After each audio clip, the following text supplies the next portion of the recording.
Hello everyone, it's Jack from Cultaholic, and this is what happened at AEW Full Gear 2023. Let's go. The first match on the pre-show sees Jay Lethal challenging for Eddie Kingston's Ring of Honor World Championship. Lethal is, of course, accompanied by all of Team Jarrett, who get massive heat from the crowd. They're all chanting, flip you guys, or words to that effect. There's a lot of chops and that sort of stuff, as you'd expect, a little bit brawly.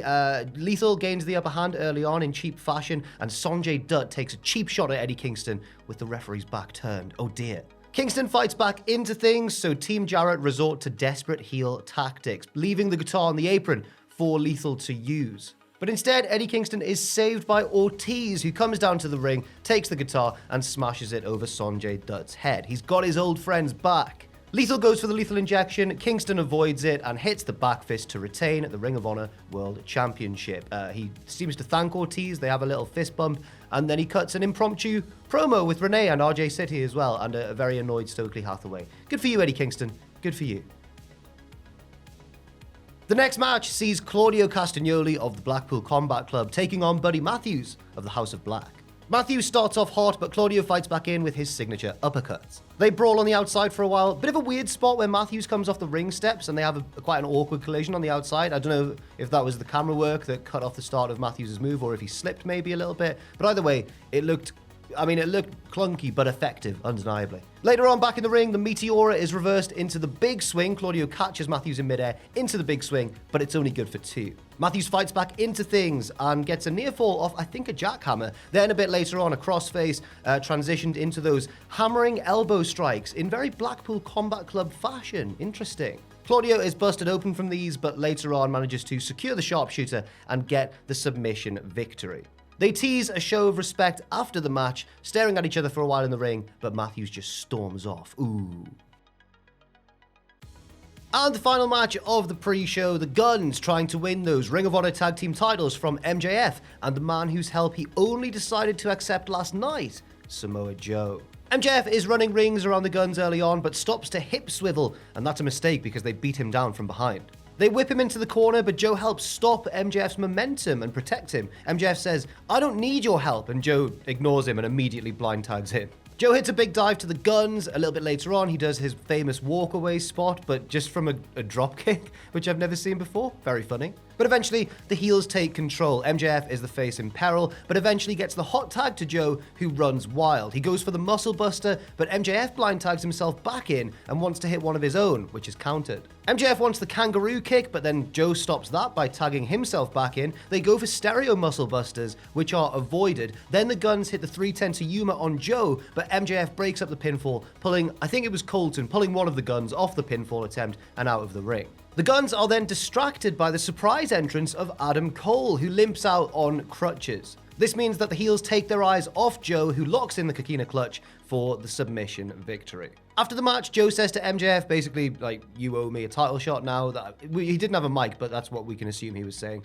MJF shakes his hand, honors his word, and Joe leaves. But it's not over yet, because the Guns beat MJF down and Pillmanize his leg ahead of his title defense later on. And at this stage, will the title defense even happen? Because MJF isn't just stretchered out of the arena, but then loaded into an ambulance and driven away, telling Cole before he leaves, "Don't let them take their title from me." And Cole looks worried, I'll say that.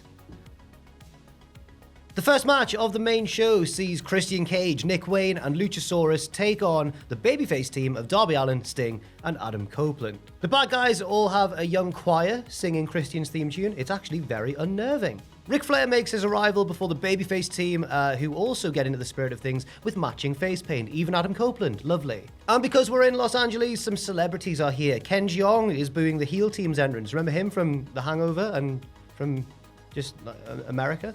And Steve-O is there cheering the face team's entrance as well. Early on, Sting whips Nick Wayne into the crowd barricade and he almost goes flying into the front row. Back in the ring, Christian tags in to face Sting, so Sting tags Copeland in, and obviously Christian immediately tags back out. A little bit later on, we get a massive choke slam on the apron from Luchasaurus to Darby Allin. It's really nasty. Darby then gets beaten down quite a lot, but hits a code red on Wayne from the top. He crawls for the hot tag, but Christian pulls Copeland off the apron from behind and throws him into the ring post. Darby does eventually get the hot tag to Copeland, and Christian again immediately bails out of the ring. Copeland throws Wayne to the outside, but Luchasaurus catches him, but then Darby flies onto them both with a big dive over the top. Edge and Sting hit a double death drop, and then all three babyfaces team up for a big triple team maneuver. I don't know what, it was like a big vertical suplex into a crossbody kind of thing. You'll see it on the screen. On the outside, Flair and Christian have a little bit of a fight, which Christian wins with an eye poke and a low blow. Copeland is enraged by this. He goes after Christian, who doesn't just run away around the ring. He's gone. He runs out of the arena itself. It's really, really funny, and it leaves Luchasaurus all alone in the ring. He takes all the finishes, and the good guys win. Yay! Next up, we head to Tony Schiavone and Bryce Remsburg on the ramp, who are here to announce that MJF cannot defend the title. Jay White interrupts and mocks Tony, and he's just here to hear them crown him officially the new champion because MJF has to forfeit the belt. But just before they can do so, Adam Cole interrupts. Cole says he made a promise to his best friend to keep Jay White from taking that belt, and he says he's already talked to Tony Khan, and they've agreed that if MJF can't defend the title, then Cole will do it for him. So the main event is now Jay White versus Adam Cole.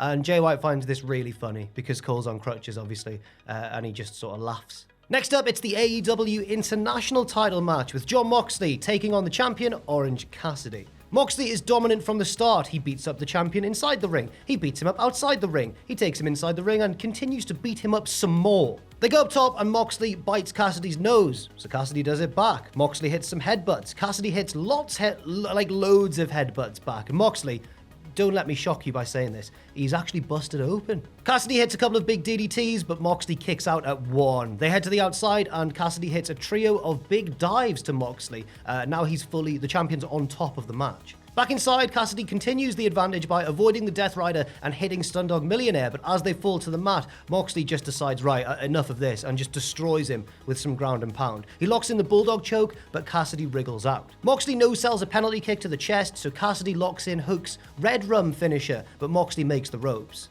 Cassidy won't release the hold, so Bryce drags him off, which leads to the turnbuckle pad being ripped out from the corner. This comes into play shortly afterwards, with Moxley accidentally running into it twice, then getting hit with an orange punch, and a second one, and a third one. Then he fires up, but gets rolled up for two. Cassidy continues with the orange punches, a fifth one and a sixth one, and then the beach break, and it's enough for three. Orange Cassidy wins, gets his win back over Jon Moxley, and retains the International Championship.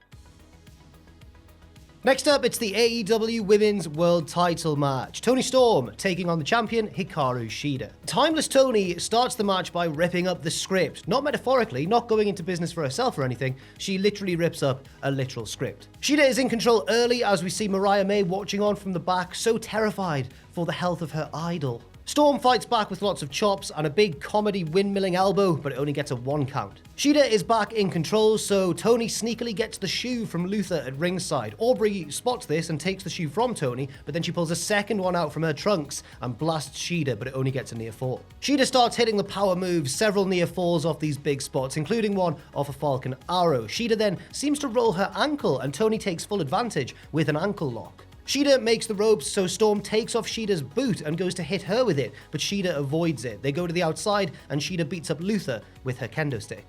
But while this is all going on, Toni takes the opportunity to slip, I think, a frying pan into her trunks. Then when Shida gets back in the ring, a running hip attack from Toni absolutely cleans out the champion. 1, 2, 3, Aubrey doesn't spot it, and Toni Storm is the new AEW Women's Champion. We get a black and white filter for the celebrations. It's all very old Hollywood, as you'd expect. Mariah Mead even comes out with some flowers for her, and Toni celebrates. Backstage, Eddie Kingston is being interviewed by Renee, and he says that in the upcoming Continental Classic Round Robin tournament, he's going to put not only the New Japan Strong title on the line, but also the Ring of Honor World Championship. And then he says that basically those belts will be defended in every match of the tournament, so that ultimately the winner of the tournament not only becomes holder of both those belts, but also the Continental Championship, the prize for winning the tournament. So he says we'll have AEW's first ever, he calls it Triple Crown Champion. So there we go, bit of an update there from Eddie, thank you. Next up, it's the big 4-way ladder match for the AEW Tag Team Championships. Ricky Starks and Big Bill defending against the LFI team of Rush and Dralistico, the House of Black team of Malachi Black and Brody King, and of course, FTR. There's a big brawl to start, followed by a series of dives to the outside from Dralistico and a moonsault from Malachi Black before Dax superplexes Ricky Starks onto everyone below.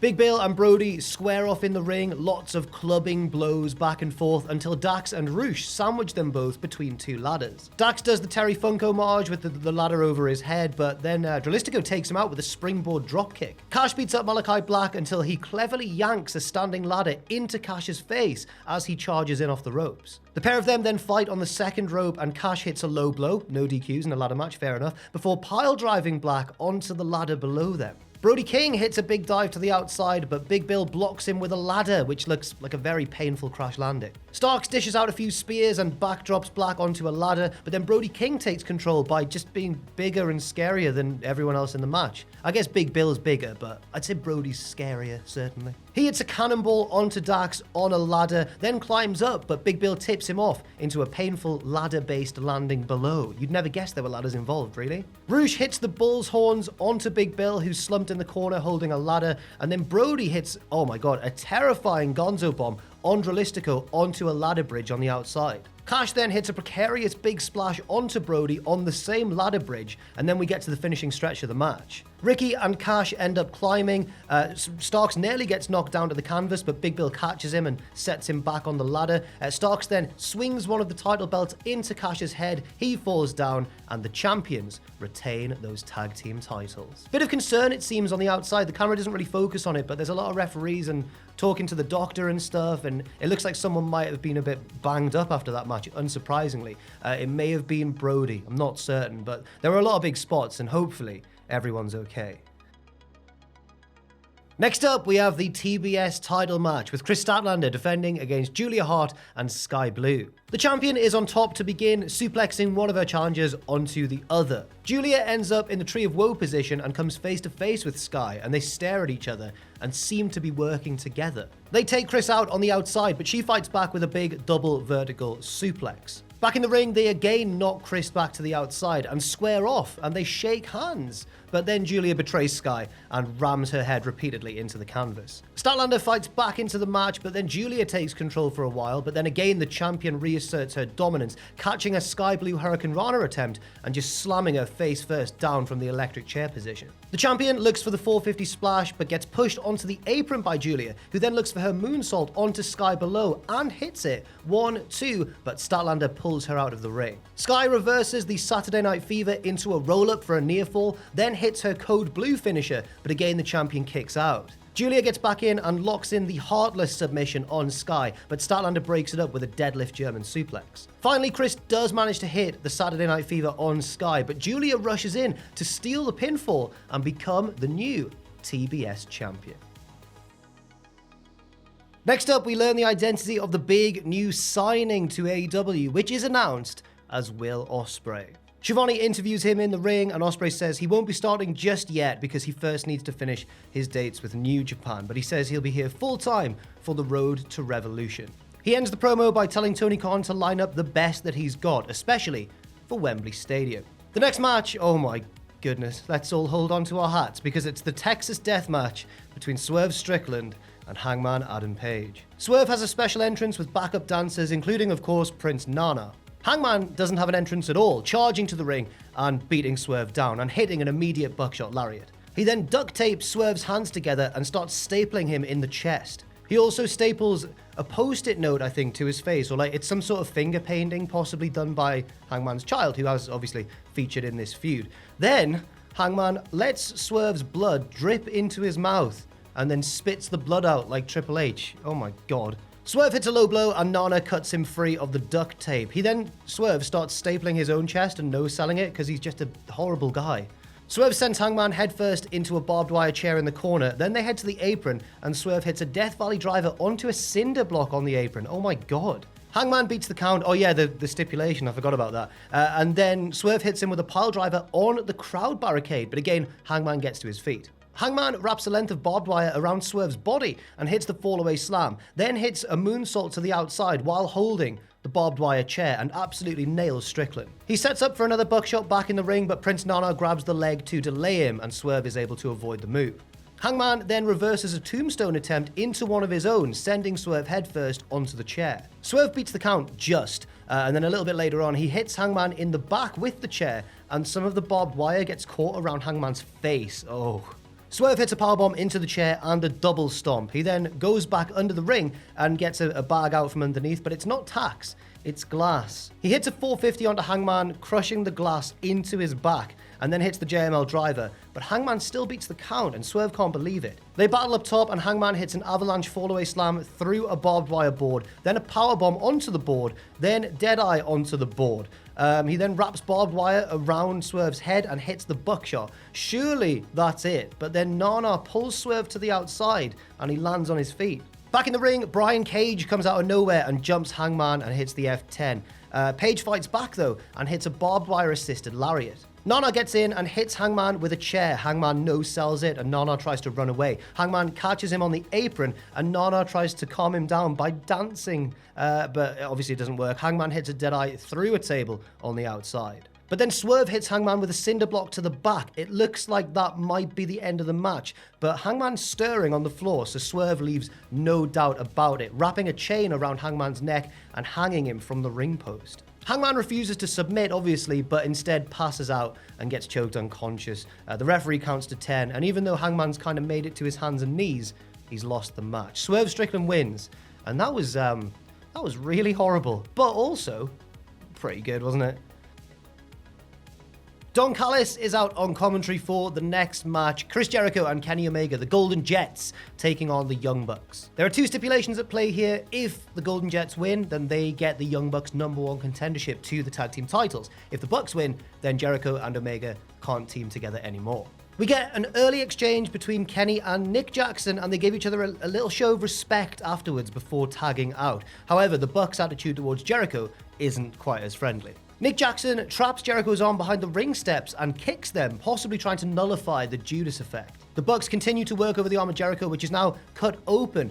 Jericho gets the tag to Kenny, who runs wild for a little bit on both Bucks, but then Nick escapes the "you can't escape," However, Matt falls victim to it, and then Kenny rolls into a backstabber on Nick. He hits the moonsault to the outside onto Matt, and then a big knee to Nick, and Jericho's back in with a double lion salt. Bit scary, bit of a scary landing, but everyone seems to be okay, and the babyfaces are on top. However, the Bucks work back into the match, and Matt goes for the walls of Jericho on Jericho himself, but Jericho rolls him up for 2. Jericho accidentally clocks Omega, but does get the walls locked in on Matt. He keeps it locked in for a long time, but eventually, his weakened arm loosens its grip, and Matt gets out.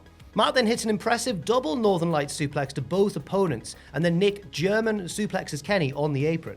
The Bucks trap Jericho in the ropes, and Nick hits a flying senton, but it only gets 2. Nick then, the Bucks start getting dirty, guys. I'm disappointed to report. Nick with a low blow to Jericho behind the ref's back. Kenny is furious with his friends, saying, "What are you guys doing?" And then Matt low blows Kenny as well. Nick hits the Judas effect on Jericho, but Kenny breaks up the pinfall at the last second. The Bucks then hit the BTE trigger to Jericho, but he kicks out. Jericho reverses the Melter driver into a roll-up for a near fall and then dishes out some super kicks to the Bucks. He then hits a low blow to Nick behind the ref's back, and turnabout is fair play, I guess. Kenny tags in, but clearly considers betraying Jericho. It looks like he's going to hit him with the V-trigger, but instead he bounces off that set of ropes and runs back the other way and hits Nick instead. But it was a heart-in-mouth moment, guys. The One-Winged Angel is reversed into a Poison Rana. Matt then hits the One-Winged Angel on Kenny, but Kenny kicks out of his own finisher. Jericho catches Nick with a code breaker as he attempts the Melter driver, and then Jericho hits a left-handed Judas effect to Nick, but then Matt takes Jericho out with a few super kicks. It's all action at the minute. Kenny, with the One-Winged Angel finally to Matt Jackson,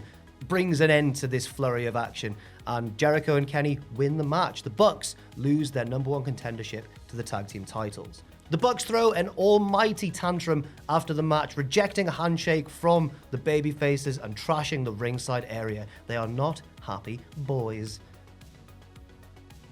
And finally, the main event of the night, Adam Cole representing MJF against Jay White. Cole comes out on his crutches. He's not looking like he's ready to defend this title on behalf of MJF. Jay White and the Guns mock him. during their entrance, limping down to the ring. But suddenly, sirens in the distance. Who is it? Luke, one of the editors of this video, thought it was Scott Steiner, which was a great joke, Luke. Congratulations, it really popped me. Here comes MJF, though, driving the ambulance we saw him in earlier. Cole and the crowd are delighted, but MJF is severely limping as he gets to the ramp. Agents and refs are trying to stop him, but he brushes them off and heads to the ring. The match begins with now the advertised main event, MJF versus Jay White. Jay taunts MJF, who throws a right hand, but then, predictably, Jay immediately targets the weakened leg. He beats MJF down, throws him to the outside, and distracts the referee while the Guns get a few shots in as well. MJF tries to fight them off, but gets beaten down some more. They go to Pillmanize the leg again, but this time the referee catches them and throws them out.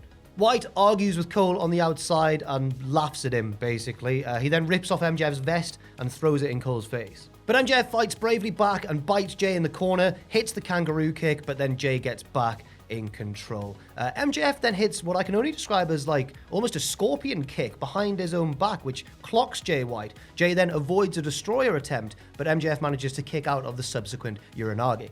Back to the outside they go. MJF lays White on the announce table, which unfortunately collapses, and then I feel really bad for MJF at this point because he still goes through with the next spot, which was a big elbow drop from the top all the way to the outside, but this time just directly to the floor since the announce table was no longer there. They get back in the ring where Jay catches the champion with a dragon screw. They head up top and Jay hits a huge avalanche Uranage, but again, it only gets 2. They exchange thumbs to the eye. MJF avoids the Blade Runner a couple of times. Then they have an exchange of roll-ups, both men trying to grab the tights. MJF gets a dirty pinfall attempt, grabbing the ropes with the referee not being able to see, but Jay White survives. Then we get a tombstone from MJF, but his injured leg prevents him from making a quick cover.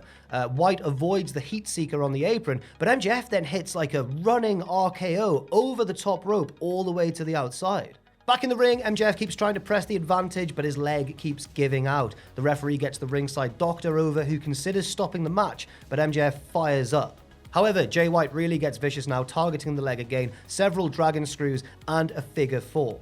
Cole thinks about throwing MJF's vest into the ring, kind of effectively throwing in the towel, but MJF begs him not to, and reverses the pressure of the move, but Jay makes the ropes. Cole thinks about hitting Jay with his Ring of Honor Tag Team title belt, but White takes it off him and clocks MJF behind the ref's back. It leads to a very near fall, and Cole is very relieved to see his friend kick out. Then the referee gets bumped, and Cole gives MJF the Dynamite Diamond ring, leaving it on the canvas, but Jay takes advantage and gets the ring before MJF can make it. He goes to hit MJF with the ring, but takes a low blow instead.